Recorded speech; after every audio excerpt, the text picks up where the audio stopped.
I quit watching porn 1437 days ago. And what happened next is not what you think. If you keep relapsing, if you cannot even stay consistent for even a week, trust me, I was even worse than you. But quitting porn didn't magically fix my life. In fact, the first 30 days made everything way harder. I faced three problems nobody on YouTube is talking about. And if you don't know them, you will relapse again and again. But once I crossed 90 days, something insane started to happen inside my brain. And it totally shocked. So in this video, I am breaking down exactly what staying porn free does to your mind, your confidence, and your life. So you can avoid every mistake I made. But why did I embark on this journey on the first place? It was because I was feeling hopeless. It was because I was feeling as if something was wrong with me. I kept relapsing every single day and felt guilty and really ashamed at myself for falling for this trap again and again. Even though I told myself that I will quit. I will quit and I will never fall for this horrendous trap ever again. But no matter what promise I make to myself, I used to fail again and again. This has started to really piss me off. I was angry at my addiction situation as well as my financial situation and my like a level of self-improvement. I was really angry at myself. This caused me a lot of emotional pain and gave me a lot of mental stress. I was deeply ashamed of myself for not able to change my situation, my addiction, my financial situation. I really wanted to change my life, but I couldn't. I relapsed again and again, and this really made me angry at myself. I felt really ashamed of myself. I wanted deeply within myself to change my situation, improve my life, help myself as well as help others, help those around me, my family, and anybody else I can help through internet or any other means. So I made a promise to myself that this has to change, and this has to change today, but only if things were that easy. I didn't realize how hard of a task it would be to conquer this inner demon, this monster that keeps feeding on my weaknesses and my most stressful times. I did not realize how hard of a task this would be and how difficult it would be to take on this challenge, because I had realized that this challenge of self improvement has to start with my addiction, because this is the most difficult problem to solve and this is the most difficult problem to get rid of, but also it is the biggest distraction from my most creative and most productive work that I have to immerse myself in it to achieve the success that I want to achieve. And this is the problem that I need to solve very fast if I want to change my life and truly improve my life. Listen, bro, because if you truly want to improve your life, you have to solve the problems of your life. That's what self improvement means, because improving your life requires you to solve your problem of your life. What is the most important problem in your life that you're facing right now that is causing direct harm or distraction from the work that you need to produce, whether it's a creative work or productive work, whatever it is? What is the number one distraction? Because this is what self improvement means. It's not just doing some arbitrary habit just for doing it, but it is actually to find the most important problems that you have in your life that will directly improve your life. Like the top 20% of the problem that you have, if you solve them, your life will change for the 80%, for the betterment of the 80%. Like 80% of your life will improve. What are those 20% top most important tasks or the top most important problem that you need to solve? For you, I can guess that it's either addiction problem or financial problem or both,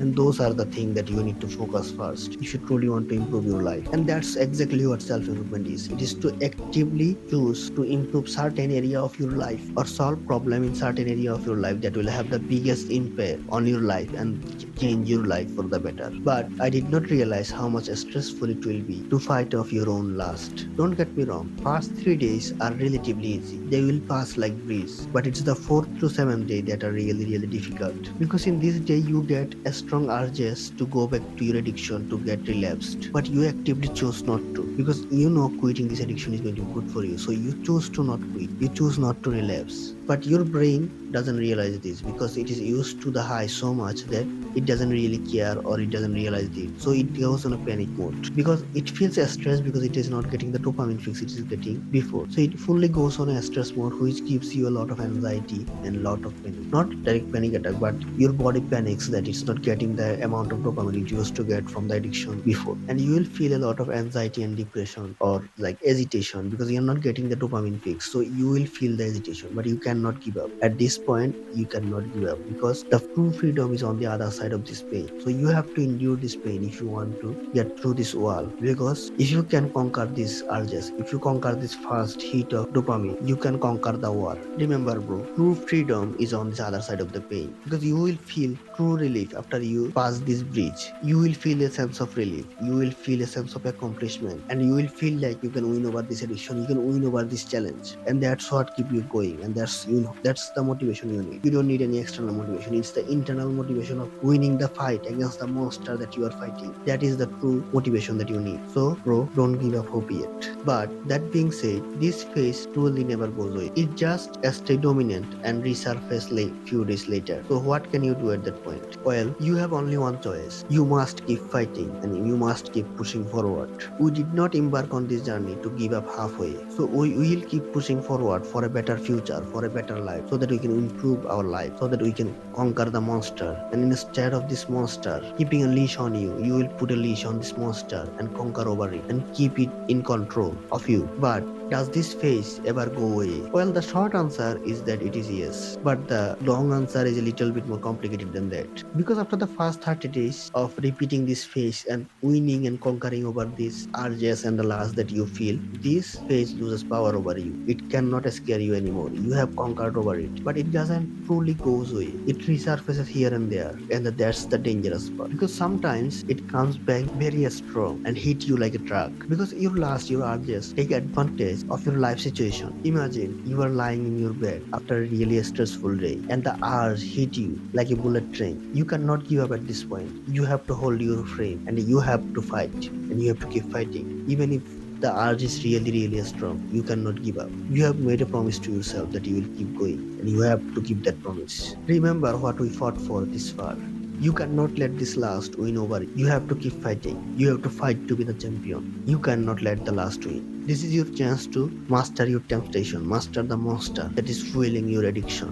What happens when you reach 90 days like this? Well, you feel accomplished. You feel like you can take on any challenge life can throw it, and you finally feel like truly worthy of being self-loved. Not only getting love from other, but truly loving yourself. You realize what loving yourself means and how heartful you are toward your own self. And this is why you need to embark on the journey of 90-day challenge. I want you to embark on this challenge from today. Promise yourself that you will complete 90 days and you will not give up no matter how strong the urge is and how strong the last are. You will not give up. You will hold your frame and you will keep fighting. Because there is true self-realization, self-actualization after this period. If you reach the end, you will realize what true self-love means and what truly taking care of yourself means. And that is worth fighting for. But you still have to understand how this addiction works properly so that you can beat it properly and take care of it properly. Because it is a monster that can take you down anytime. So you have to be prepared. So you have to watch this video to understand the science behind how this addiction works so that you are prepared when the relapse happens or when the urge just eventually hit so that you don't give up. Click here to watch the video now. Click.